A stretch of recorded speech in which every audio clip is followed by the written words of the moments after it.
ravie de vous voir aujourd'hui. Je suis Sabine Launay, chargée d'affaires internationales chez BPI France.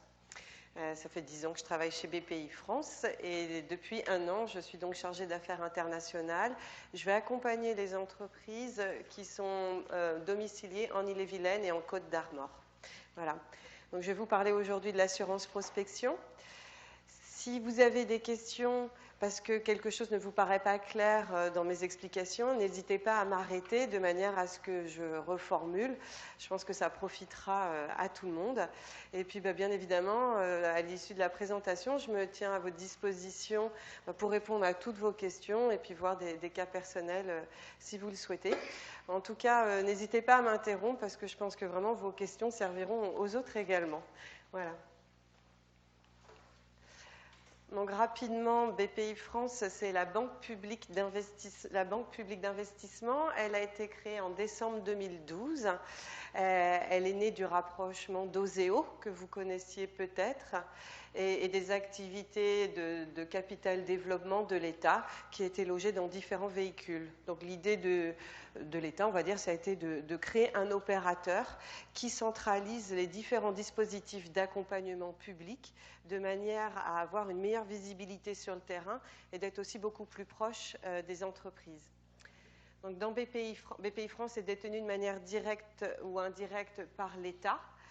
Et vous avez 3 sociétés d'exploitation, pour faire un parallèle avec la vie des entreprises. BPI France Financement, qui regroupe les anciennes activités d'Oseo, donc c'est-à-dire les métiers de garantie des prêts bancaires. Là, c'est plutôt vos banquiers qui viennent nous solliciter pour garantir vos prêts de la création jusqu'à la transmission.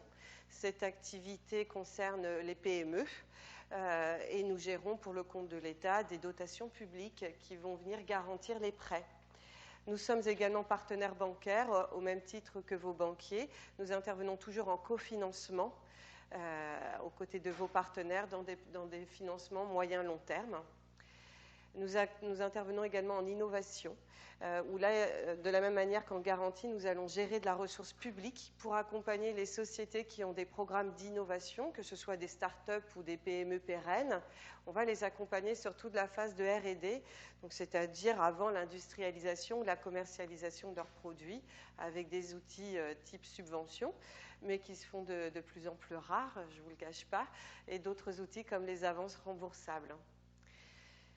Donc ça, c'est les activités de BPI France Financement. L'activité de BPI France Investissement, ça va être toute l'activité capital risque et capital développement. Donc c'est vraiment, l'idée, c'est d'intervenir au capital des sociétés et en obligations convertibles, de manière à renforcer leurs fonds propres et avoir un meilleur effet de levier lorsqu'elles ont des projets stratégiques.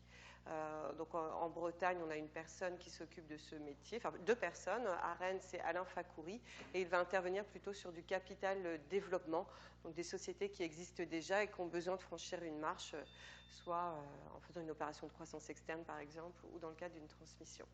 Et la dernière née, la dernière société du groupe, c'est BPI France Assurance Export, qui regroupe les activités de anciennement COFAS, Direction des garanties publiques, puisqu'au 1er janvier 2017, l'État français a décidé de transférer les activités publiques qui étaient autrefois gérées par COFAS, donc ce gros assureur crédit privé, 4000 salariés. À l'intérieur, vous aviez un département qui s'occupait de dispositifs publics. C'était une équipe de 260 personnes qui a été transférée chez BPI France. Voilà. Donc tous les métiers qui étaient logés chez COFAS ont été rebaptisés BPI France Assurance Export, dont dépend l'assurance prospection dont je vais vous parler aujourd'hui. Donc BPI France, on est présent dans chaque région. Nous avons 48 implantations et la Bretagne, c'est un peu le village gaulois puisqu'on a une implantation par département. Donc c'est la meilleure densité qu'on ait d'implantation dans une région. Donc moi je suis basée à Rennes et comme je vous le disais, je vais m'occuper des entreprises d'Ille-et-Vilaine et des Côtes d'Armor. Et puis j'ai d'autres collègues qui sont basés par exemple à Plérin, à Brest et à Lorient, qui vont représenter tous les métiers de BPI France. Voilà. Alors pourquoi on s'intéresse à l'international? L'international, c'est vraiment un métier nouveau chez BPI France. Vous l'avez compris, il a été boosté depuis le 1er janvier 2017 par le rapprochement avec COFAS. Et ce rapprochement aboutit à la création de postes de chargés d'affaires internationaux qui vont accompagner la société sur toute la gamme de produits, que ce soit les anciens produits de COFAS, des produits bancaires dédiés à l'international, des produits de garantie. Donc moi, je suis vraiment votre interlocutrice pour représenter toute la gamme de l'international. Donc pourquoi l'international est devenu un enjeu majeur pour BPI France? C'est inscrit dans notre plan stratégique. Tout simplement parce qu'on fait le miroir de vos activités. Notre but premier, c'est de vous accompagner dans votre croissance. Et on sait que l'international, c'est là où vous allez pouvoir trouver en tout cas des leviers de croissance importants. Donc il était nécessaire que, pour BPI France, pour bien jouer notre rôle, d'avoir une offre dédiée et des personnes en région pour vous accompagner sur ces problématiques d'internationalisation et d'exportation. Pour appuyer mon argumentaire, quelques chiffres issus de l'INSEE et de CCI International.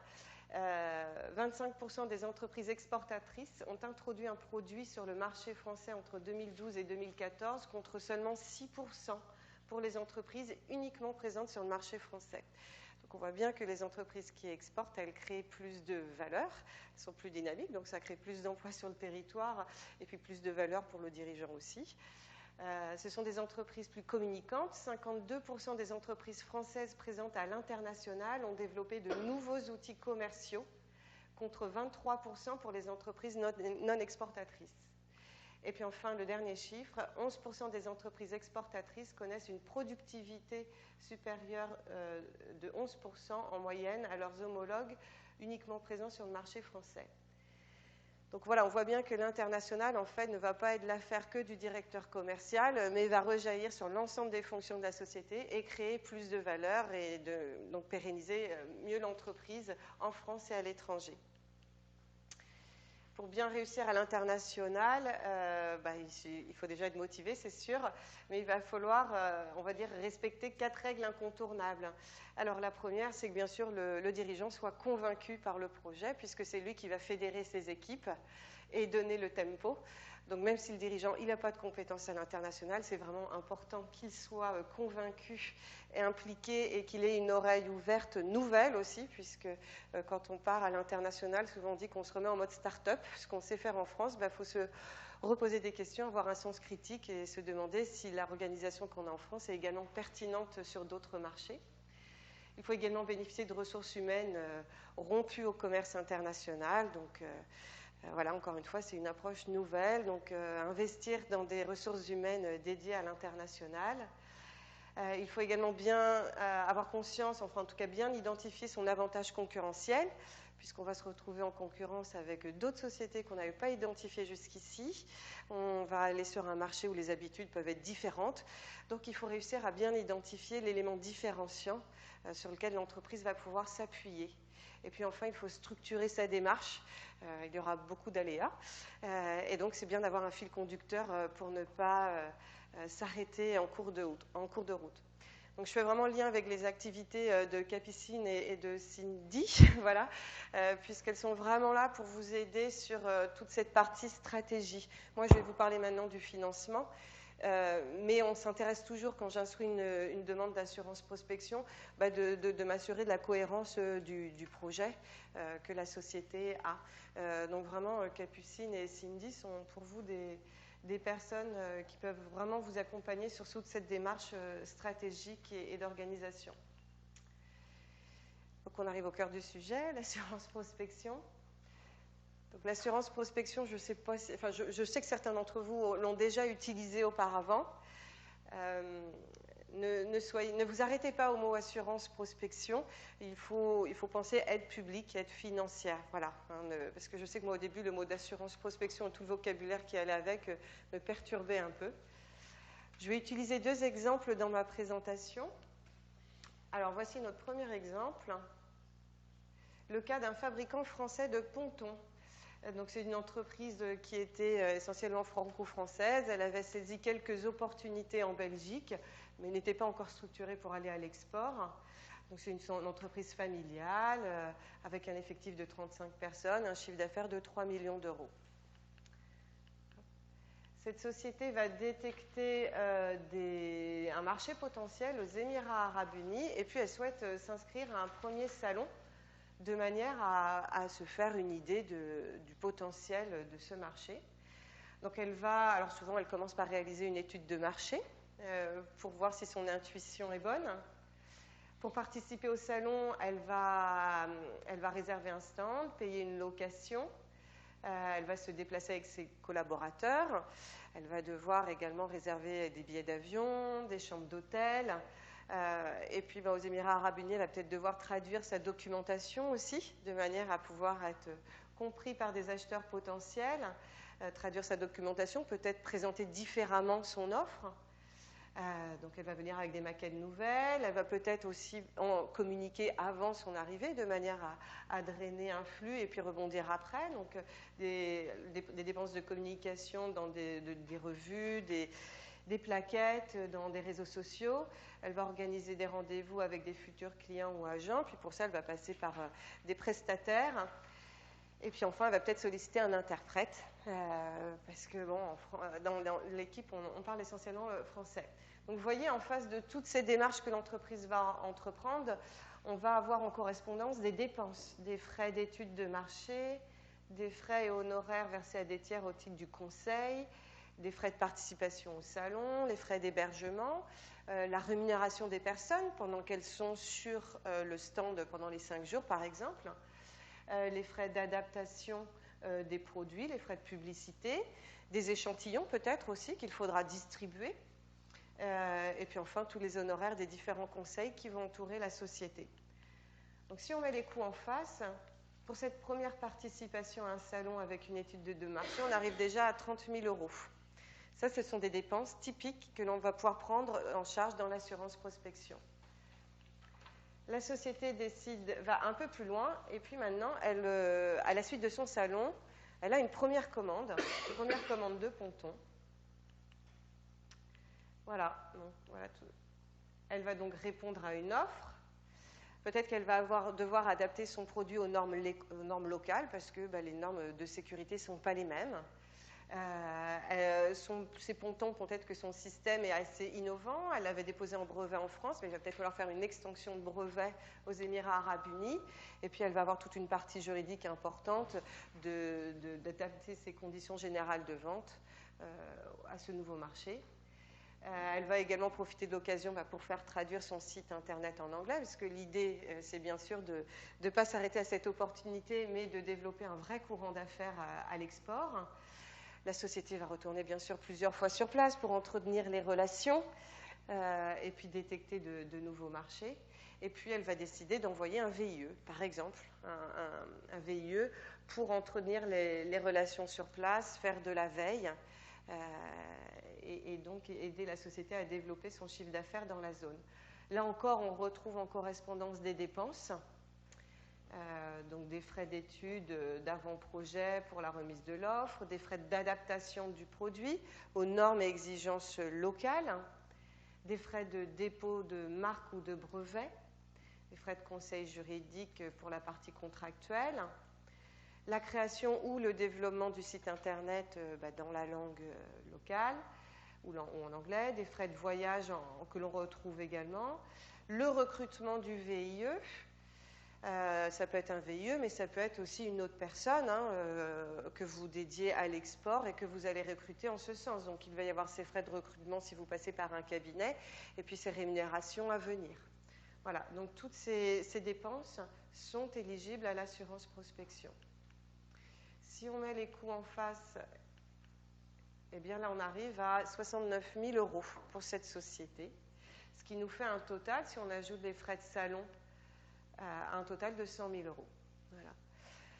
Donc là, j'ai voulu vous montrer un exemple pour illustrer les dépenses. La liste des dépenses éligibles à l'assurance prospection, vous allez la retrouver sur le site. Si dans votre moteur de recherche, vous mettez assurance prospection, vous allez arriver sur la page d'accueil. En bas de la page d'accueil, il y a beaucoup de PDF, dont un qui recense toutes les dépenses éligibles à l'assurance prospection.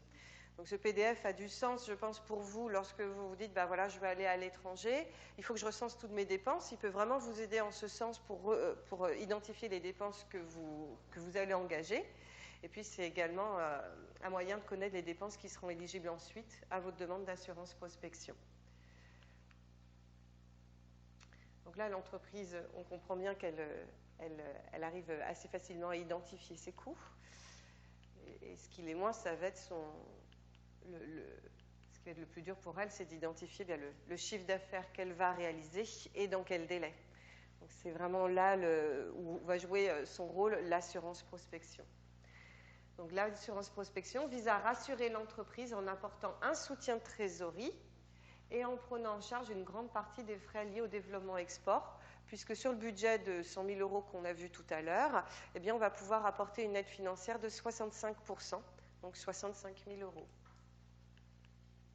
Voilà. Alors, avant de déposer une assurance prospection, je pense qu'il est intéressant pour vous de vous dire, voilà, j'ai plein de pays que je veux travailler, parce que je sais qu'il y a du potentiel.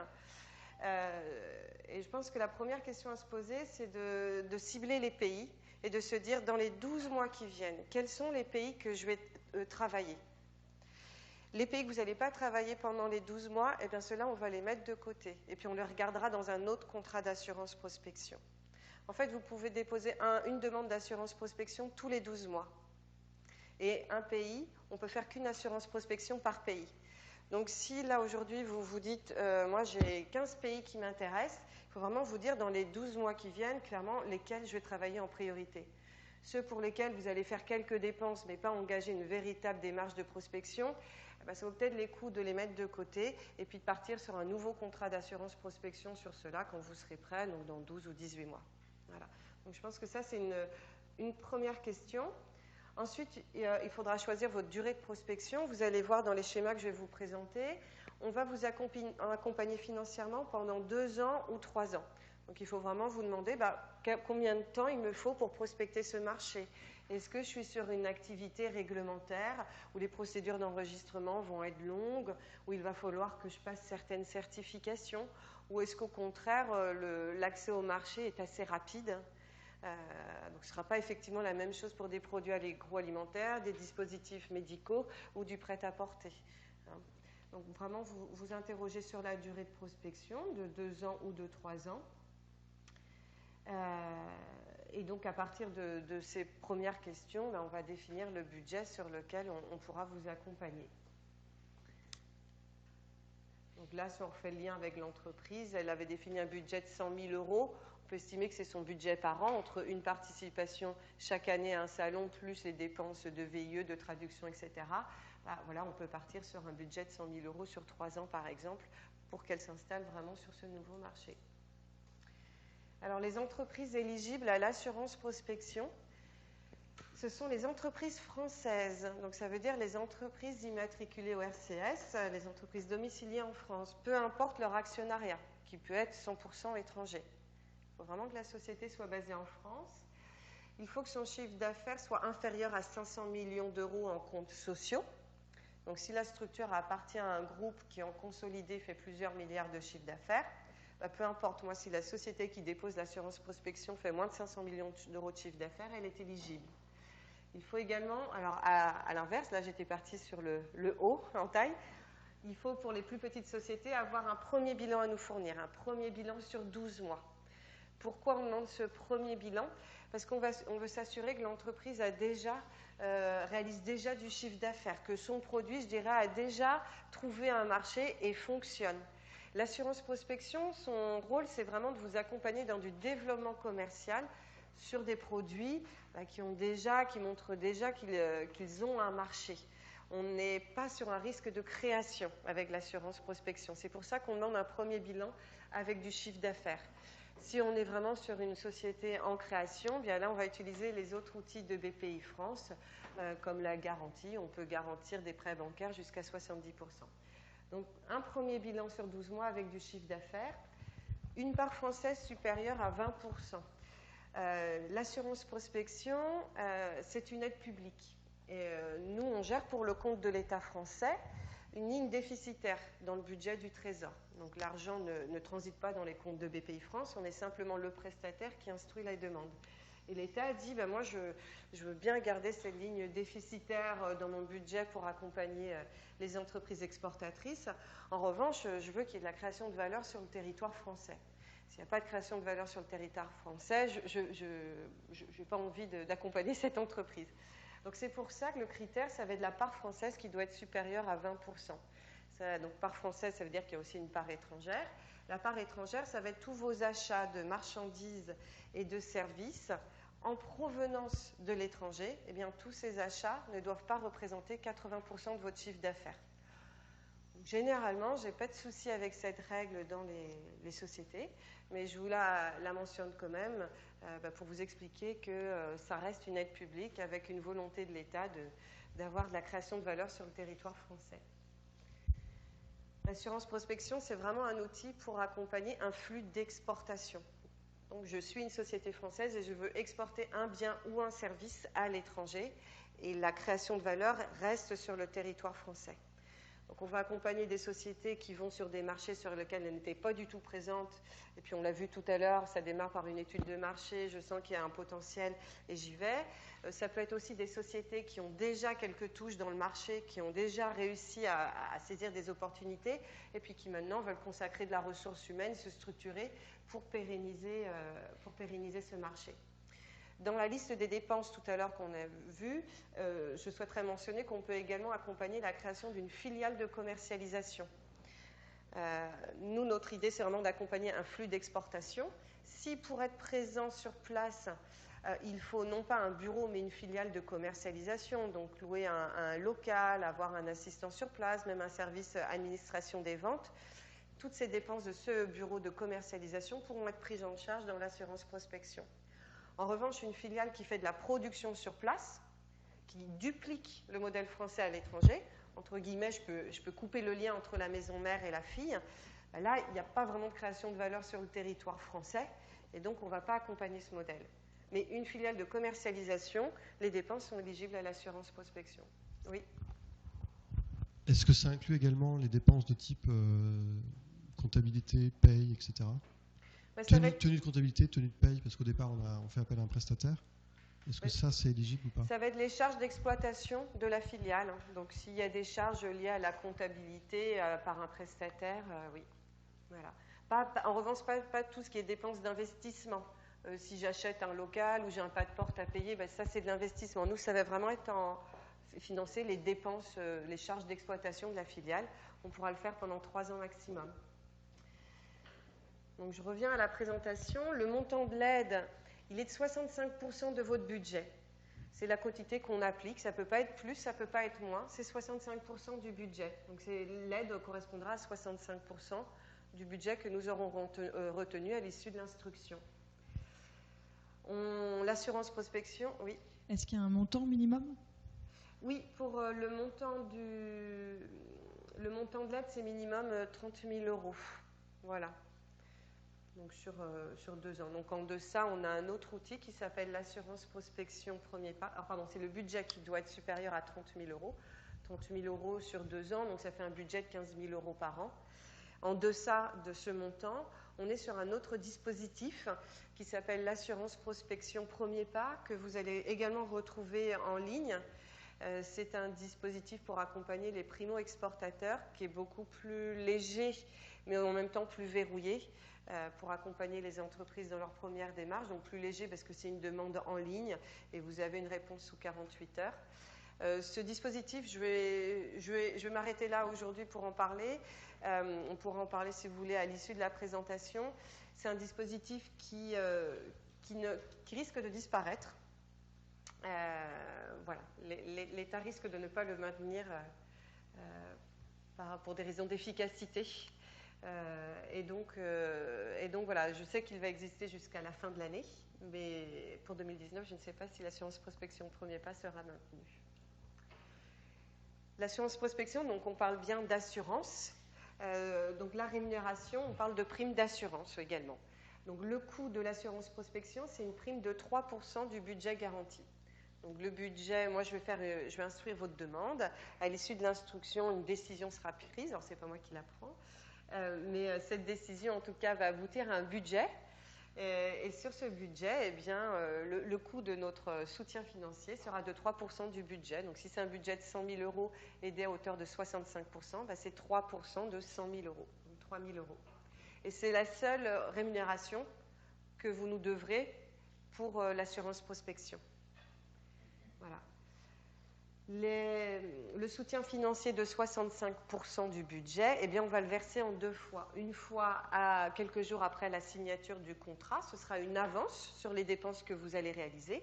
L'idée étant de vous apporter un soutien financier pour maximiser vos chances d'entreprendre votre prospection. On sait que certaines entreprises, la trésorerie est tendue, donc le risque, c'est que le projet d'exportation devienne secondaire. Donc l'idée, c'est, en vous faisant un premier versement a priori, c'est vraiment de vous apporter un soutien de trésorerie immédiat pour vous lancer dans la prospection. Et le solde est versé, je vous l'expliquerai dans le schéma, à l'issue de la période de prospection sur la base de vos dépenses réelles. Voilà. Et puis on va le voir dans le schéma ensuite, il y aura 3 périodes successives. Une période de prospection qui est de 2 ans ou 3 ans que vous choisissez. Une période de franchise, une période blanche. Il ne se passe rien, on va dire, entre vous et nous. Et puis ensuite la période de remboursement. J'avais une question. Le versement systématique de 50% de l'avance sur indemnité, c'est nouveau ? Oui, c'est nouveau. L'assurance prospection dont je vous parle là, ce sont les nouvelles modalités qui ont été mises en place au mois de mai 2018. Voilà. Merci. Alors voici le schéma que j'utilise dans mes rendez-vous aussi pour bien expliquer le fonctionnement d'un contrat d'assurance prospection. Ce schéma, vous le retrouvez également sur notre site internet et sur la page de l'assurance prospection. Je vous parlais de PDF intéressants. Donc, il y avait le premier, c'était la liste des dépenses éligibles. Et le second, qui est pour moi très intéressant, c'est celui-ci qui vous permet vraiment de bien comprendre à partir d'un exemple comment fonctionne un contrat. Donc là, on va imaginer que la société a fait sa demande d'assurance prospection. La demande d'assurance prospection, elle se fait en ligne sur le site de l'assurance prospection. Moi, je récupère ensuite toutes vos informations. Je vous rencontre, on échange, j'instruis. Une décision est prise et puis on arrive à ce moment où on va contractualiser le budget validé pour l'assurance prospection. Donc là, on est sur un exemple d'une société qui est partie sur une durée de prospection de 2 ans et on lui a validé un budget de 100 000 euros.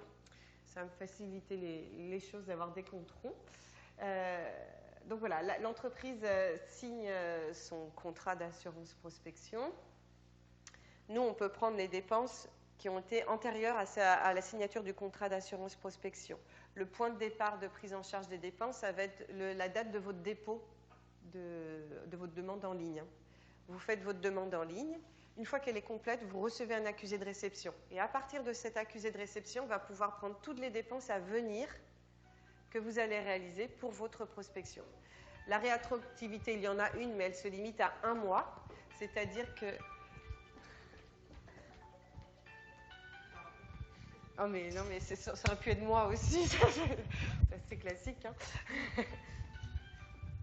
Donc l'assurance prospection, le but, c'est de prendre en charge les dépenses à venir. Le point de départ, c'est votre date de dépôt. Une fois qu'elle est complète, vous recevez un accusé de réception. On accepte néanmoins une petite rétroactivité, c'est-à-dire que les dépenses qui ont été réalisées dans le mois précédent votre demande d'assurance prospection, on peut également les prendre en charge. Voilà. Donc la rétroactivité, elle se limite là. Sinon, on ne prend que les dépenses à venir à compter de votre demande d'assurance prospection.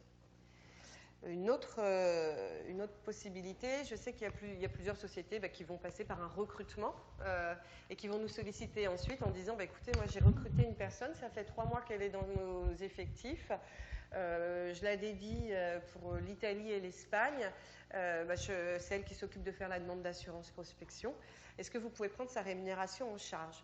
Donc cette personne ayant été recrutée moins de 6 mois avant la demande d'assurance prospection, je vais pouvoir prendre en compte sa rémunération, mais sa rémunération à venir, à compter du PV d'accusé de réception de la demande.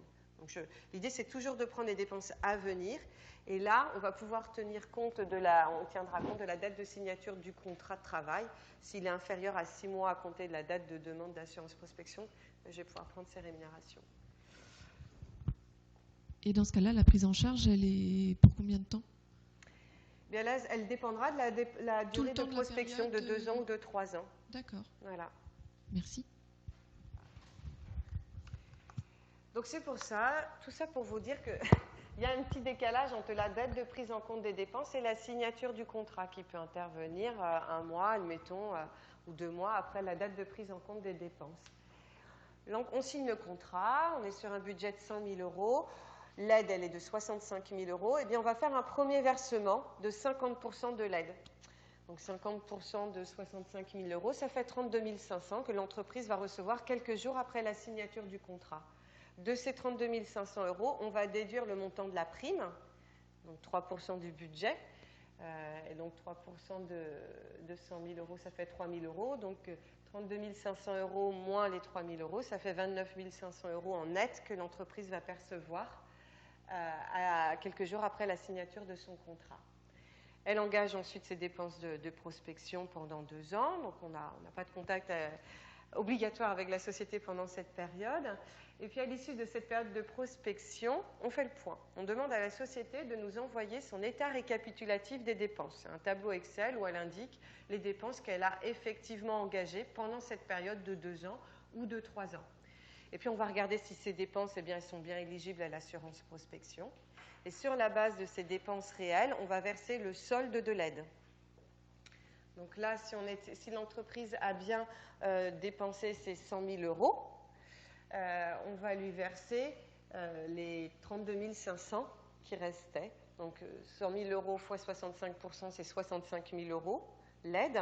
On a fait un premier versement de 32 500 à la signature du contrat. On fait le second versement à l'issue de la période de prospection. Si finalement l'entreprise avait engagé un budget inférieur à 100 000 €, qu'elle avait dépensé que 80 000 €, eh bien dans ce cas, on referait le calcul. On ferait 80 000 € x 65%, et puis le second versement serait inférieur à 32 500 €. Si en revanche la société a dépensé plus de 100 000 €, on va s'en tenir au terme du contrat. Nous, le budget qu'on a retenu, c'est 100 000 €, donc on appliquera ce plafond. Voilà, donc le remise de l'ERDE, c'est un tableau Excel. Si vos dépenses que vous avez engagées réellement sont différentes des dépenses que vous aviez imaginées lorsque vous aviez déposé la demande, c'est pas grave, ça on sait bien qu'il y a des aléas. On ne regarde pas ligne par ligne, on ne fait pas un rapprochement ligne par ligne. On vérifie simplement que les dépenses que vous nous présentez, elles sont éligibles à l'assurance prospection. Ensuite va suivre une période de franchise qui va durer 2 ans. Donc la période de franchise, c'est une période blanche où on arrête de vous soutenir en trésorerie. On a fait les 2 versements de l'aide et pour autant, on ne vous demande pas encore de nous rembourser. J'ai juste une petite question par rapport à l'état récapitulatif des dépenses. Oui. Qu'est-ce qui a changé par rapport à ce qu'on a connu avec la COFAS? Eh Est-ce que j'ai entendu dire que c'était plus simple? Est-ce que vous pouvez expliquer qu'est-ce qui est plus simple dans le nouveau dispositif? Alors, dans l'ancienne assurance prospection, vous deviez faire cet état récapitulatif des dépenses tous les 12 mois. Là, vous n'en faites qu'un seul à l'issue de la période prospection, donc de 24 mois ou de 36 mois. Donc, vous en faites un au lieu de 2 ou un au lieu de 3. Et ensuite, c'est juste un tableau Excel de vos dépenses que vous indiquez. On est sur un système déclaratif. Voilà, donc je dirais que la principale différence, c'est le fait que vous n'ayez plus qu'une déclaration à faire à l'issue de la période de prospection et non tous les 12 mois comme dans l'ancienne version. Par contre, le tableau Excel dont vous parlez, lui, il est annuel? Non. Non, lui aussi, il est sur la période. Oui, voilà, il est sur la période. Vous nous récapitulez l'ensemble des dépenses sur la période. D'accord, voilà. Merci. Ce document, vous avez également sur la page d'accueil de l'assurance prospection. Vous allez retrouver dans les fameux PDF qui figurent tout en bas de la page un exemple de tableau de manière à ce que vous puissiez, dès la signature du contrat, mais de toute façon on les met en annexe, visualiser les démarches que vous aurez à faire au cours de la vie du contrat. Voilà, donc on a fini de vous indemniser ou de vous soutenir, indemniser en lien avec ce fameux vocabulaire lié à l'assurance, mais en tout cas on a fini de vous apporter un soutien trésorerie à l'issue de la période de prospection. La période de franchise, comme je vous le disais, c'est vraiment une période blanche. Donc, on ne vous soutient plus en trésorerie, on ne vous demande pas encore de nous rembourser. Nous, ce qu'on souhaite vraiment, c'est que cette période vous permette de faire décoller votre chiffre d'affaires. C'est vraiment une sorte de différé qu'on vous accorde dans le remboursement. La période, si au bout de 2 ans, on s'aperçoit que finalement, on n'a encore pas beaucoup de chiffre d'affaires et beaucoup de prospection à faire, est-ce qu'on peut la prolonger d'1 an pour arriver à 3 ans ou est-ce qu'il aurait fallu le dire dès le départ? Oui, non, les choses sont figées en fait. Elles sont figées dans le contrat. Donc, ce qu'on peut bouger, c'est la période de... les périodes de prospection, de franchise et de remboursement sont figées dans le contrat. Si en revanche, votre prospection, vous avez, entre guillemets, consommé votre budget au bout de 12 mois et non au bout de 24 mois, vous pouvez, au bout de 12 mois, nous dire « j'ai déjà consommé mon budget, pouvez-vous me verser le solde de l'aide ?» Mais il n'y a que dans ce sens-là. Comment ? Abréger au contraire la période. Voilà. Abréger parce que j'ai déjà fait toutes mes dépenses, donc là j'ai vraiment besoin de la trésorerie maintenant. Donc au bout de 12 mois, la société peut nous présenter son état récapitulatif des dépenses de manière à ce qu'on lui verse le solde. Mais le profil du contrat, lui, ne changera pas. Merci. Voilà, donc à l'issue de cette période de franchise qui dure 2 ans, quoi qu'il en soit, que votre période de prospection dure 2 ans ou 3 ans, la période de franchise, elle est toujours de 2 ans. À l'issue de cette période de franchise, on va vous demander une seconde déclaration. Cette fois-ci, c'est votre chiffre d'affaires export que vous avez réalisé sur le pays ou les pays ciblés par le contrat. On va vous demander, depuis la signature du contrat, il y a 4 ans ou il y a 5 ans, quel chiffre d'affaires export vous avez réalisé sur le ou les pays concernés par l'assurance prospection. Donc là encore, on vous demande une déclaration de chiffre d'affaires. Alors, soit si on n'est pas forcément collé à un exercice fiscal, si vous nous avez demandé votre assurance prospection en plein milieu de votre exercice fiscal, eh bien, on vous demandera sur les périodes glissantes, les 4 ou 5 années, le chiffre d'affaires que vous avez réalisé. Et ce chiffre d'affaires va nous permettre de déterminer le montant que vous aurez à nous rembourser. Le montant à rembourser sera égal à 10% de ce chiffre d'affaires cumulé depuis 4 ou 5 ans. Voilà. Donc c'est ce qu'on appelle la remise du chiffre d'affaires export, constat du succès partiel de la prospection. Là, dans l'exemple, on voit que la société avait prévu, je ne sais pas si vous le voyez bien, mais elle avait prévu, quand elle nous a déposé sa demande, elle avait prévu un chiffre d'affaires de 700 000 € sur 4 ans. C'est ce qu'elle nous avait annoncé. En réalité, au bout de 4 ans, elle nous déclare 500 000 € de chiffre d'affaires. Alors pour nous, c'est quand même déjà une belle assurance prospection. On est content qu'elle ait atteint ce niveau. 500 000 € de chiffre d'affaires. Donc si j'applique la règle de calcul, 500 000 € fois 10%, elle doit nous rembourser 50 000 €. Sachant qu'on l'avait bien aidée à hauteur de 65 000 €. Donc là, elle va nous rembourser partiellement l'aide. Une fois qu'on a déterminé ce montant, il est figé, c'est l'assiette. On a déterminé le montant que vous devez nous rembourser, il ne va pas être revu par la suite.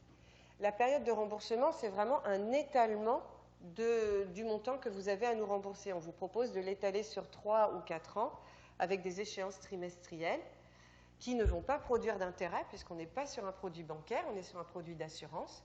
Donc c'est vraiment la période de remboursement. J'étale le montant qu'on a défini et qui doit être remboursé. Dans ce montant à rembourser, il y a un minimum de 30%. C'est ce qu'on appelle le remboursement forfaitaire minimum. Ça veut dire que quel que soit le succès ou quelle que soit la réussite de votre prospection, il y aura un minimum de 30% de l'aide, donc 30% des 65%, à rembourser. Pourquoi ? Bien parce que rarement une prospection c'est rarement binaire, blanc ou noir, donc on a rarement des échecs cuisants. D'autre part, de la même manière que notre approche en innovation, on considère qu'une société qui a prospecté pendant 2 ou 3 ans un pays ou une zone, même si elle n'a pas eu les résultats escomptés, elle a quand même acquis des nouvelles compétences et des nouveaux savoir-faire et on espère qu'elle pourra les utiliser par ailleurs. Donc c'est pour ça qu'il y a ce 30% minimum à rembourser, quel que soit le chiffre d'affaires réalisé. Le reste, c'est-à-dire les 70% de l'aide, eux vont être vraiment remboursés de manière graduelle en fonction de votre réussite commerciale.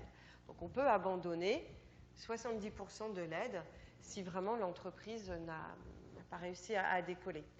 Donc c'est en ce sens où l'assurance prospection joue un rôle d'amortisseur par rapport à votre structure financière où on peut absorber un échec commercial sans fragiliser vos fonds propres, par exemple. Voilà. Donc la période de remboursement, dans l'exemple, elle dure 3 ans, parce que la période de prospection était de 2 ans. Mais si ma période de prospection avait été de 3 ans, eh bien dans ce cas, la période de remboursement aurait été de 4 ans. Voilà. Donc pendant la période de remboursement, vous le voyez, les 12 premiers mois servent à rembourser les 30% minimum. Et puis les mois restants, donc les 2 ou 3 années suivantes, eh bien, vont servir à rembourser le delta. Voilà, donc ce qui fait que vous aurez deux échéanciers, un pour une première période de 12 mois et un deuxième échéancier pour les 2 ou 3 ans, les 3 ou 4, oui, les 2 ou 3 ans qui viennent. Ce modèle se veut, oui. Je reviens sur le CA Export prévu. Est-ce que ça veut dire plus ou moins implicitement dans notre remise de dossier qu'il faut dans ce cas-là, qu'on ait au moins 650 000 euros de prévu, parce que sinon c'est pas rentable pour vous? Ou est-ce qu'il y a des calculs comme ça qui sont faits dans l'examen du dossier? Quand on vous fait une demande à votre question, et je vous remercie, vous avez bien suivi. Quand on vous fait votre demande d'assurance prospection, vous allez la faire en ligne. Donc, quand vous allez la faire en ligne, vous allez avoir accès à un mini-site sur lequel vous allez avoir un tableau Excel à remplir. Un tableau Excel qui récapitule vos dépenses pour 2 ou 3 années. Donc, année après année, vous nous indiquez les dépenses que vous envisagez. Mais on vous demande aussi de nous indiquer le chiffre d'affaires que vous prévoyez. Parce que si je prends un cas, alors je vais peut-être caricaturer, mais si vous me prévoyez 1 million d'euros de chiffre d'affaires, de dépenses, parce qu'on est sur des dispositifs médicaux, ça va être très lourd, et puis vous me prévoyez 300 000 euros de chiffre d'affaires sur 5 ans, admettons, il y a un déséquilibre important. Pour moi, la probabilité que l'aide soit remboursée, elle est nulle. C'est binaire, en fait. Donc, il n'y a pas de probabilité d'être remboursé. Donc, effectivement, le chiffre d'affaires que vous allez indiquer dans votre demande d'assurance prospection, eh bien, va être un élément pour définir le budget qui sera retenu. Puisque nous, notre rôle, c'est bien sûr de jouer un rôle d'amortisseur. Si votre prospection ne réussit pas, d'assumer une partie de cet échec.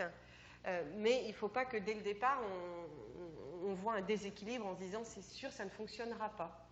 Donc, on apprécie cette probabilité également dans l'instruction au travers du chiffre d'affaires. Et vous voyez, l'entreprise, dans sa demande, avait prévu 700 000 euros. Elle réalise 500 000 euros. Et pour nous, c'est encore une fois une belle assurance, une réussite, un contrat qui a réussi. Pour vous donner juste un chiffre, sur 2 euros que l'on a avance, que l'on soutient avec l'assurance prospection, il y a 1 euro qui nous est remboursé. Voilà. Excusez-moi. Ouais. Oui. En fait, c'est par rapport au chiffre que vous donnez. Là, par exemple, on va rembourser donc 50 000 euros, oui. 65 000 de l'aide. Oui. Les 15 000 euros, ça ne correspond pas à la remise minimum et au remboursement du solde. Comment est-ce qu'on rembourse les 15 000 euros qui restent de l'aide? Mais vous ne les remboursez pas. C'est là où nous, on joue vraiment notre rôle d'assureur, de filet pour vous, puisque vous ne remboursez qu'en fonction, c'est un remboursement en fonction de votre réussite commerciale. Si votre chiffre d'affaires n'a pas décollé dans le pays, eh bien, on va abandonner c'est un échec cuisant, on va abandonner 70%. Je me suis mal exprimé. En fait, on a réalisé 500 000 euros de chiffre d'affaires export. D'accord. Donc, on va rembourser 10% de 500 000 euros. De 500 000. Et après, si on fait du chiffre d'affaires, après cette période de 48... Eh bien, ça, on ne le regarde plus. D'accord. Nous, on définit le montant à rembourser une seule fois et il n'est pas remis en cause par la suite. Ce qui pouvait être le cas dans l'assurance prospection où chaque année... Voilà. D'accord. Donc là, on arrête. Oui. Oui. Dans le cas on est déjà présent dans un pays. Oui. Dans le cas où on est déjà présent dans un pays, par exemple, on a déjà 100 000 euros de chiffre d'affaires. Oui. vous prenez le delta supérieur, c'est-à-dire si on fait 500 000, vous prenez 400 000 supplémentaires. Non, on prendra également votre chiffre d'affaires que vous réalisez dans le pays. D'accord. Voilà, donc après, c'est à voir ensemble en fait l'intérêt de l'assurance prospection pour vous par rapport au nombre aux dépenses que vous allez engager. Généralement, vos dépenses, vous n'allez pas pouvoir les amortir sur votre chiffre d'affaires parce que vos dépenses, c'est un investissement que vous réalisez et elles ne vont pas pouvoir s'amortir sur que les 100 000 euros de chiffre d'affaires. Donc, l'assurance prospection aura du sens même si on garde dans le calcul le chiffre d'affaires. On ne va pas l'exclure. Merci. Pour ceux qui connaissent... Oui, pardon. Moi, je voulais revenir sur le reporting. Oui. Vous avez parlé d'un tableau Excel, oui. et uniquement d'un tableau Excel, oui. alors que jusque-là, on avait un rapport d'activité à faire, qui était quelque chose d'assez lourd, oui. avec tout le détail des missions, des salons, des difficultés rencontrées, des contrats signés, enfin quelque chose de lourd. Ça n'existe plus, ça ? Ça n'existe plus. En fait, on vous demandait ces informations parce que le budget de l'assurance prospection était revu chaque année. À l'issue de chaque période de 12 mois, on vous indemnisait des dépenses que vous aviez réalisées. Et puis, on définissait le budget de l'année suivante. Et pour le définir, eh bien, on vous demandait de nous dire ce que vous aviez fait jusqu'ici, ce qui avait fonctionné, ce qui avait moins fonctionné. C'était des éléments pour décider le budget de l'année suivante. Là, aujourd'hui, le budget, il est défini en une seule fois au démarrage. Donc, l'idée, c'est vraiment de vous sécuriser aussi, de savoir que ce budget n'est pas remis en cause, quoi qu'il en soit, pendant 2 ans ou 3 ans. Voilà. Merci. Je pense que pour ceux qui ont connu l'ancienne assurance prospection, c'est et pour ceux qui vont démarrer l'assurance prospection, ce nouveau profil de contrat vous permet d'avoir une meilleure visibilité sur le déroulement de l'assurance prospection. Puisqu'on va figer le budget au démarrage, il ne sera pas remis en cause. Vous n'avez qu'une seule déclaration de dépenses à faire à l'issue de la période de 12 mois. Et puis la règle s'agissant du chiffre d'affaires, quand on arrive à l'issue de la période de franchise où vous nous déclarez le chiffre d'affaires export que vous avez réalisé, vous nous l'apprenez à nous, à BPI France, mais vous, il n'y a aucune surprise. Vous savez déjà quel chiffre d'affaires export vous avez réalisé. Et pendant les 4 ou 5 années qui se sont écoulées, eh bien, vous savez que tiens, cette année, j'ai fait 100 000 euros, à hauteur de 10%, je devrais rembourser mon assurance prospection. Il n'y a pas de surprise pour vous. En revanche, la déclaration, c'est plus pour nous dire, voilà, le résultat des courses. Et de la même manière, après, une fois qu'on a défini le montant à rembourser, il n'est pas remis en cause, il n'est pas revu en fonction du chiffre d'affaires que vous allez faire pendant la période de remboursement. Donc en ce sens, je pense que la nouvelle assurance prospection vous donne une meilleure visibilité et vous sécurise dans votre prospection. De même que le montant minimum de 30% à rembourser, ça vous le connaissez dès la signature du contrat, le minimum à rembourser, puis vous savez si ce sera la seule somme que vous en aurez à rembourser ou si vous aurez plus à nous rembourser. Là encore, c'est vous qui nous apprenez les choses, mais contractuellement, vous arrivez assez bien à définir le montant qui sera à rembourser. J'ai quelques exemples, si vous voulez, sur la première étape, c'est sur l'état récapitulatif des dépenses engagées. Donc, on appelle ça l'ERDE. Donc, c'est ce premier tableau Excel que vous avez à nous remettre. Donc là, dans l'exemple qu'on a utilisé tout à l'heure, on était sur un budget de 100 000 euros, une aide de 65 000 euros, un premier versement de 50%, donc 50% de 65 000 euros, ça fait 32 500 euros, moins la prime de 3%, 29 500 euros. À l'issue de la période de 2 ans ou de 3 ans, la société me dit, en fait, j'ai pas engagé 100 000 euros de dépenses, mais j'ai engagé que 40 000 euros. Finalement, le recrutement que j'ai voulu faire, ça n'a pas du tout fonctionné. Je n'ai pas retrouvé d'autres personnes derrière. Bon, c'était un peu resté en stand-by, ce projet d'exportation. Donc, elle nous déclare 40 000 euros de dépenses. Donc, nous, on va définir à partir de ce montant l'aide réelle que l'entreprise peut bénéficier. Donc, 40 000 fois la quotité de 65%. Elle peut bénéficier d'une aide de 26 000 euros. Mais nous, on lui avait déjà fait une avance de 32 500 euros, parce qu'on était parti sur un budget beaucoup plus ambitieux. Donc, on va lui demander de nous reverser 6 500 euros, puisque c'est un indu. Quelque part, elle a dépensé réellement que 40 000 euros. Si elle avait dépensé 80 000 euros, ben là on ferait également le calcul. 80 000 euros fois 65%, l'aide réelle que l'entreprise peut bénéficier, c'est 52 000 euros. On lui a déjà versé 32 500 à la signature du contrat, donc on lui verse le solde maintenant, 19 500 euros. Et à l'opposé, la société est allée au-delà de son budget. Elle a dépensé 120 000 euros. Bien, comme je vous le disais, nous on s'arrête au terme du contrat. On était parti sur un budget de 100 000 euros au contrat, donc 100 000 euros fois 65%, ça fait, on plafonne l'aide à 65 000 euros. Par contre, ce que vous disiez tout à l'heure, on peut changer, passer de 2 ans à 1 an. Voilà. Vous pouvez, donc on ne peut pas passer de 2 ans à 3 ans, une fois contractuellement on a défini. En revanche, on peut anticiper l'état récapitulatif des dépenses. Oui. 12 mois, pas en deux là, en deçà. Si au bout de 6 mois, vous me dites je l'ai entièrement consommé, je dis bah, vous allez attendre encore 6 mois avant de me le présenter pour que je vous indemnise entièrement. Le deuxième exemple là, mais ça je pense qu'il n'y a pas de surprise pour vous, c'est par rapport au montant à rembourser. Donc là, on était parti sur un budget de 100 000 euros. Je reviens toujours à l'aide de 65%, donc 65 000 euros. L'entreprise a dépensé finalement 150 000 euros, mais bon, nous, on plafonne dans la prise en compte des dépenses à 100 000 euros. Le remboursement forfaitaire minimum, il est 30% de l'aide. Donc l'aide, c'est 65% ou 65 000 euros. Donc 30% de 65 000 euros, ça fait 19 500 euros. Le premier cas, c'est un échec. L'entreprise a fait un chiffre d'affaires inférieur à 195 000 euros. Par exemple, elle avait prévu 700 000 euros dans notre exemple et finalement, elle n'a fait que 180 000 euros de chiffre d'affaires. Donc, si on appliquait la règle, elle nous déclare 180 000 euros de chiffre d'affaires au bout de 4 ou 5 ans, fois 10%, elle ne nous devra normalement que 18 000 euros. Mais comme il y a ce remboursement forfaitaire minimum à réaliser, eh bien, on va appliquer ce plancher. Et donc, elle ne nous remboursera pas 18 000 euros, mais 19 500 euros, donc 30% de l'aide. Le cas le plus fréquent, c'est le succès partiel. Donc, l'entreprise, elle a un chiffre d'affaires de 500 000 euros, donc c'est l'exemple qu'on a vu tout à l'heure, 500 000 euros fois 10%. Elle nous rembourse 50 000 euros, alors qu'on l'a aidée à hauteur de 65 000. Et puis, le succès total, c'est magique. Elle a fait, admettons, 1 million d'euros de chiffre d'affaires.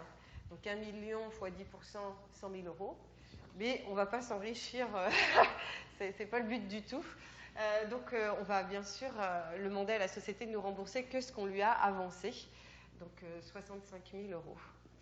Alors il y a 2 questions, 3. Moi c'est juste par curiosité. Le troisième cas représente quel pourcentage en fait de... J'ai pas de statistiques là, mais c'est très rare. on est plutôt dans le gris. Vous voyez, tout à l'heure, on est plutôt, voilà, souvent on est un peu en deçà. 500 000 pour nous, encore une fois, c'est une belle assurance, et c'est, je dirais, le cas le plus fréquent finalement. Je ne comprends pas pourquoi vous dites qu'il y a un minimum de 30% si finalement vous demandez que dans le premier cas, par exemple, 19 500. Ben, 19 500, en fait, on a appliqué les 30%. C'est-à-dire que là, dans mon exemple, l'aide que la société a reçue, c'est 65 000 euros. Donc 30% de 65 000 euros, ça fait 19 500 euros. Donc ce montant-là, elle devra nous le rembourser quoi qu'il en soit. Mais elle nous a déclaré un chiffre d'affaires, j'aurais pu dire, elle nous a déclaré un chiffre d'affaires de 100 000 euros. 100 000 euros sur 4 ou 5 ans, donc elle doit nous rembourser à hauteur de 10%. Si j'applique la règle de calcul, 100 000 euros fois 10%, ça fait 10 000 euros. Mais 10 000 euros, je suis en dessous de mon remboursement forfaitaire minimum. Donc, dans l'assurance prospection nouvelle version, je dirais qu'on peut abandonner 70% de l'aide versée. Donc 70% dépend vraiment du chiffre d'affaires réalisé. Le remboursement est graduel, mais il y a 30% minimum à rembourser quoi qu'il en soit, quel que soit le chiffre d'affaires.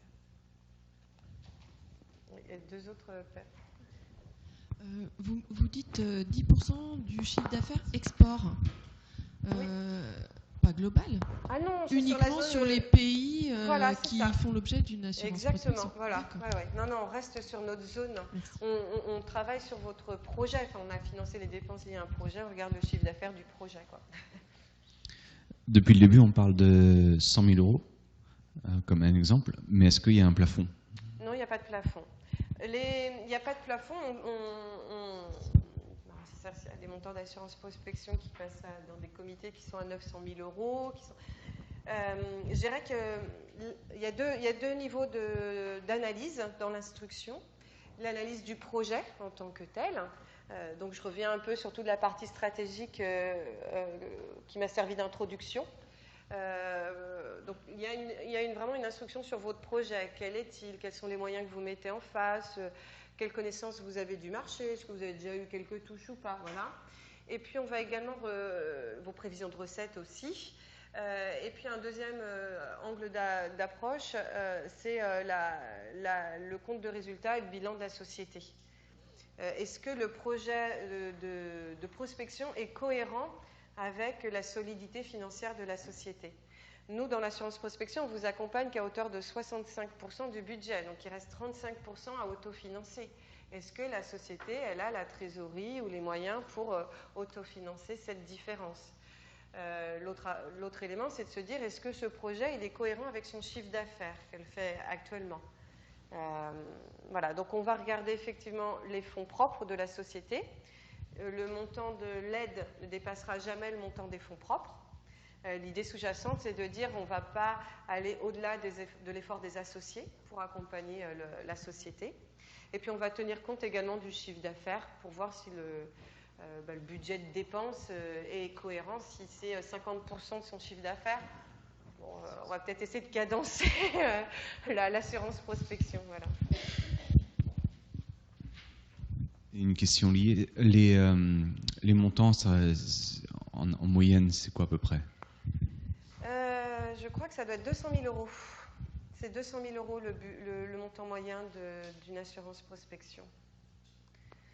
Mais ça ne reflète rien parce que ce n'est pas la médiane en fait. Je ne saurais même pas vous... Voilà, ouais.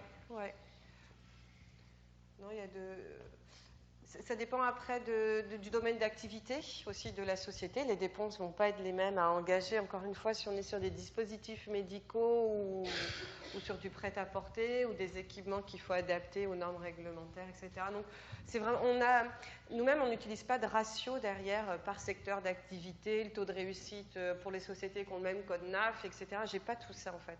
On est vraiment sur une approche cas par cas du projet de la société. Voilà. Juste une question. Ah, pardon. On a des projets de maturité différentes en fait chez nous. On a vraiment de la prospection pure, genre en Afrique. On a du développement via une filiale qui est basée en Espagne et on est en train de développer l'ATAM. Et on a une filiale qu'on crée en Asie. Donc c'est vraiment des maturités complètement différentes. Est-ce que on monte 3 dossiers vous avez dit un dossier par an? Voilà, c'est ça. Donc, est-ce qu'il faut qu'on regroupe dans le même dossier les 3 réalités avec les 3... Oui, il y aura un seul dossier d'assurance prospection pour plusieurs pays avec plusieurs stades de maturité. Voilà, donc il n'y aura qu'une seule demande. Ce qu'il faut vraiment voilà, ce que j'en reviens tout à l'heure, vous posez la question dans les 12 mois qui viennent. Quels sont mes projets prioritaires, quel que soit le stade de maturité?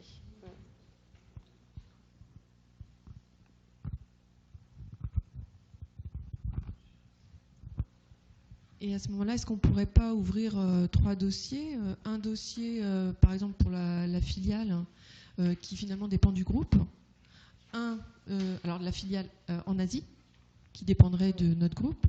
Un pour l'ATAM, qui dépend de notre filiale espagnole. Et un pour les pays d'Afrique, qui dépendent de notre entité à nous. Mais en fait, on va accompagner, notre assuré sera la société française, qui va après apporter sa trésorerie peut-être aux filiales commerciales. Mais on va accompagner, il n'y aura qu'un seul dossier sur la société française. Donc notre filiale espagnole, en fait, elle peut en bénéficier par notre intermédiaire. Que si c'est une filiale de commercialisation. S'il y a vraiment une activité de... oui, mais c'est le cas. Donc ça, c'est pas la peine. Mais si, et vraiment, cette filiale, est-ce qu'elle a un rôle... donc c'est une filiale pour l'Espagne, en fait. Il faut que... Non, justement, c'est notre filiale espagnole qui, maintenant, fait de l'export sur l'Amérique latine. Donc c'est pour assurer sur les pays d'Amérique latine. Donc elle est basée en Espagne. Oui. Nous, on va prendre les dépenses qui seront réalisées soit directement par la société française en Amérique latine, soit par une filiale basée en Amérique latine, dans un des pays que vous visez. D'accord. Et si vous voulez vraiment utiliser la filiale espagnole, il faudra également la mettre dans le contrat. Il faudra également mettre l'Espagne dans le contrat d'assurance prospection. Oui, mais dans ce cas, c'est pas une entreprise française, donc. Mais en tout cas, ce que nous on va regarder, c'est cette filiale. Est-ce qu'elle a simplement un but de commercialisation en fait? Donc, si c'est une filiale de commercialisation pure, on peut prendre en compte certaines dépenses dans l'assurance prospection. D'accord, en tant que frais de filiale de commercialisation, finalement. De cette filiale, en fait, ça va être les personnes qui vont travailler dans cette filiale, un recrutement qui est fait, un ADV, ce genre de choses. Mais ce qu'il faut voir, c'est que si cette filiale, elle travaille pour l'Amérique latine derrière, nous, on prendra pour l'Amérique latine les dépenses en direct pour l'Amérique latine depuis la France, les dépenses pour une filiale basée en Amérique latine, puisque c'est logique, mais de l'export indirect par l'Espagne, si on veut vraiment utiliser cette filiale espagnole, il me faudra mettre également le chiffre d'affaires de l'Espagne, mettre le pays Espagne dans la demande d'assurance prospection. Sinon, si vous me dites je ne mets pas l'Espagne dans l'assurance prospection et je l'utilise pour l'Amérique latine, là ce ne sera pas possible. D'accord, merci. Voilà, donc juste une synthèse, mais je pense que vous êtes au point maintenant sur la nouvelle assurance prospection. Donc, Juste Sabine, je voulais que tu abordes les salons hors zone. Oui, alors dans la liste des dépenses éligibles que vous allez retrouver dans les fameux PDF, il y a les salons hors zone, parce qu'on sait qu'il y a des salons internationaux. Par exemple, il faut que vous alliez à un salon en Allemagne pour rayonner sur toute l'Europe. Mais alors l'Allemagne, c'est juste pas votre priorité, quoi. Vous, c'est l'Italie, l'Espagne, mais bon, vous allez en Allemagne pour rencontrer vos acheteurs potentiels. Eh bien, vous avez le droit dans l'assurance prospection de mettre un salon hors zone par année, parce que c'est l'incontournable. Et dans ce cas, on retiendra dans le budget 50% du coût de ce salon hors zone, et non pas la totalité du budget, et non pas la totalité du coût de ce salon hors zone. Mais vous pouvez en mettre un, même s'il n'est pas dans la zone.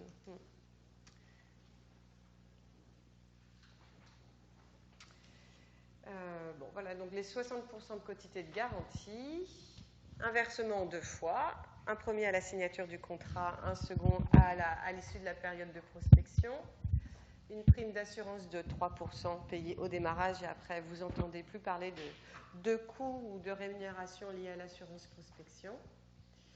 Donc les 3 périodes successives, la période de prospection, la période de blanche, la période de super différé et la période de remboursement. Voilà.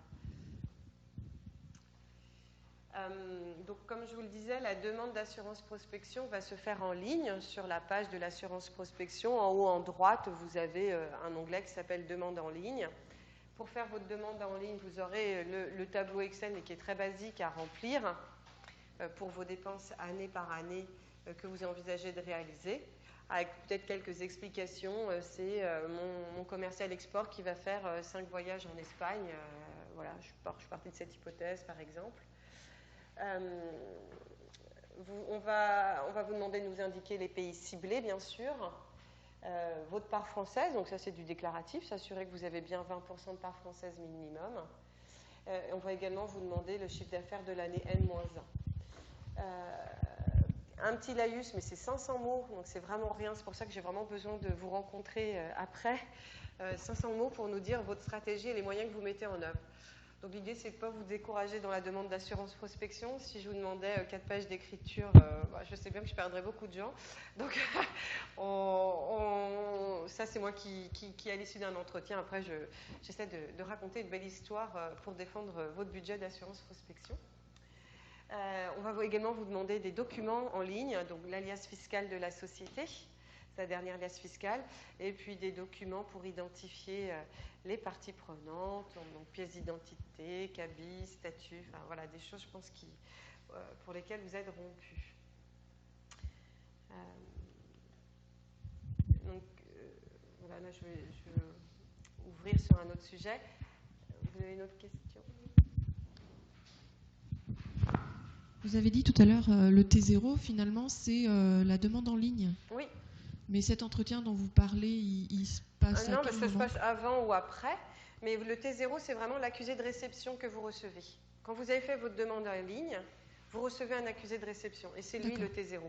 Après ce T0, peut-être que quand on va discuter ensemble, on va s'apercevoir qu'on va peut-être resserrer sur quelques pays, puis attendre 12 mois, par exemple, pour faire une nouvelle demande.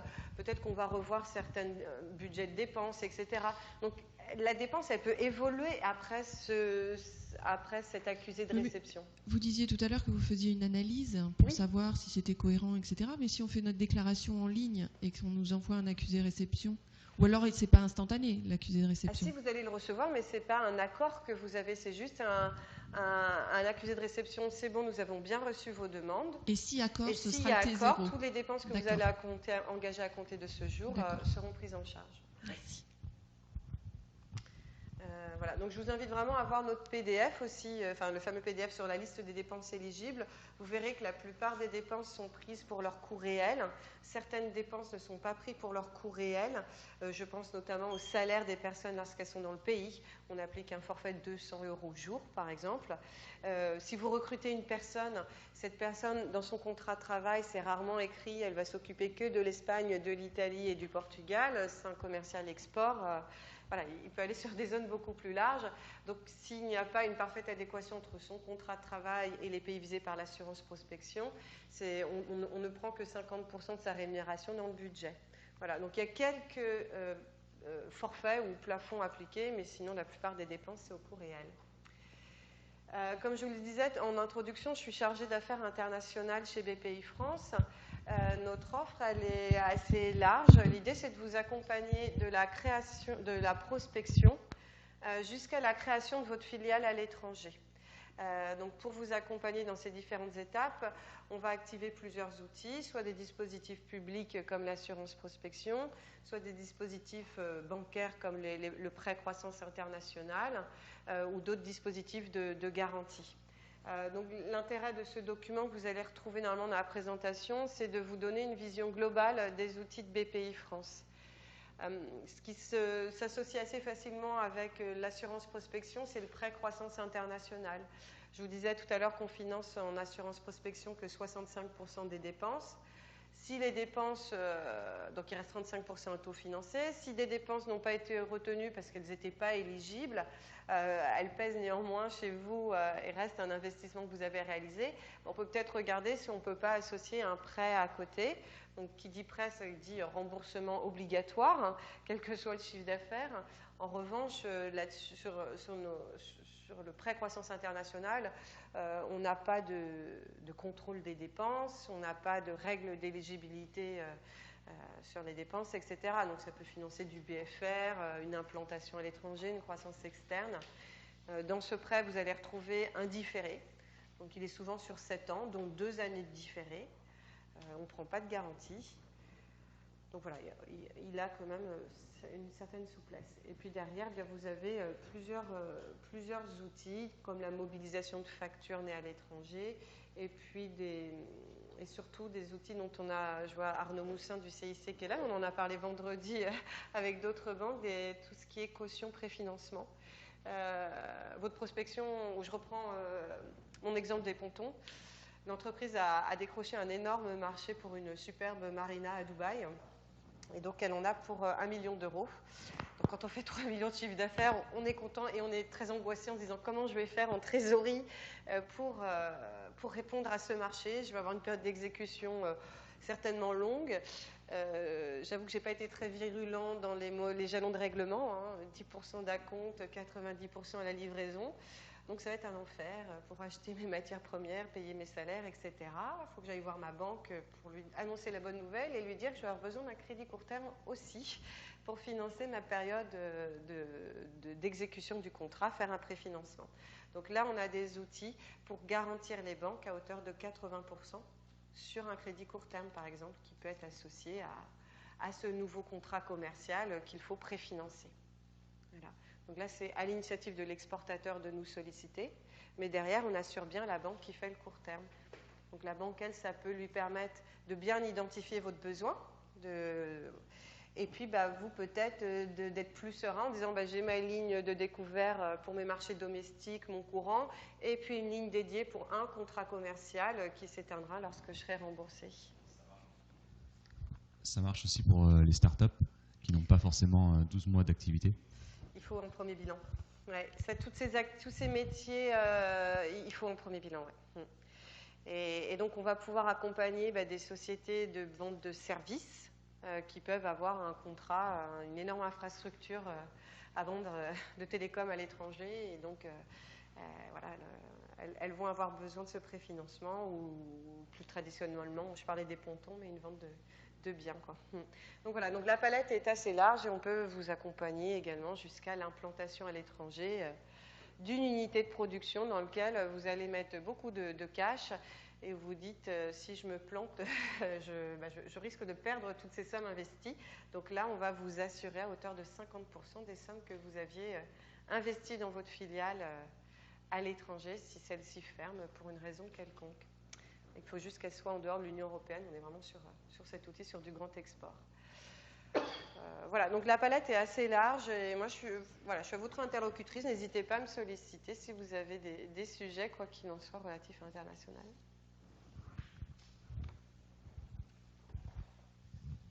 J'ai entendu parler du pass export. Est-ce que vous pouvez nous en parler en quelques mots? Je vais passer la main à Capucine. On verra ça de manière individuelle peut-être après, parce que c'est le dispositif du Conseil régional, c'est pas de la BPI, mais c'est complémentaire en général. Et il y a plusieurs passes export. Le pass export RH pour un recrutement à l'export, soit un commercial export, ADV export, ce genre de choses. Un pass export VIE pour un recrutement d'un VIE. Le pass export com, c'est pour les traductions d'outils de communication, sites web. Notice, CGV, tous les outils de communication, voilà. Et homologation, certification, il faut... oui, mais pas le dépôt d'une homologation. Voilà. Et après, il y a le pass export salon dont beaucoup d'entre vous profitez déjà quand vous allez sur les pavillons Bretagne dans les salons internationaux. C'est 4 dispositifs, mais on pourra échanger après de manière individuelle. Alors oui, j'avais juste une question par rapport à l'assurance crédit. Oui. Est-ce qu'il y a aussi des évolutions par rapport à l'assurance crédit ou ça reste le même système où on paye un pourcentage du chiffre d'affaires, 0? Alors l'assurance crédit, son fonctionnement, c'est de vous assurer vous signez un contrat avec un acheteur étranger et donc vous avez besoin d'une assurance crédit. Généralement, vous allez vers Coface privé, leur Hermès par exemple. Nous, notre champ d'intervention, il est restreint. Il faut vraiment que ce soit un contrat bien défini. Donc, on n'est pas sur un flux de commandes, un niveau de chiffre d'affaires que j'assure à l'étranger, mais un contrat bien défini avec un acheteur identifié. On va intervenir lorsqu'on est sur une période, lorsque la durée du contrat est inférieure à 2 ans. On va pas aller sur les pays de l'OCDE par exemple, qui sont des pays riches. On va aller vraiment sur des risques pays plus élevés. Lorsqu'on est sur une durée d'exécution du contrat, une durée totale du contrat, supérieure à 2 ans, là on va être ouvert à tout risque pays. Mais c'est ce qu'on appelle le principe de subsidiarité. On intervient sur un champ restreint quand le marché privé ne répond pas, quoi.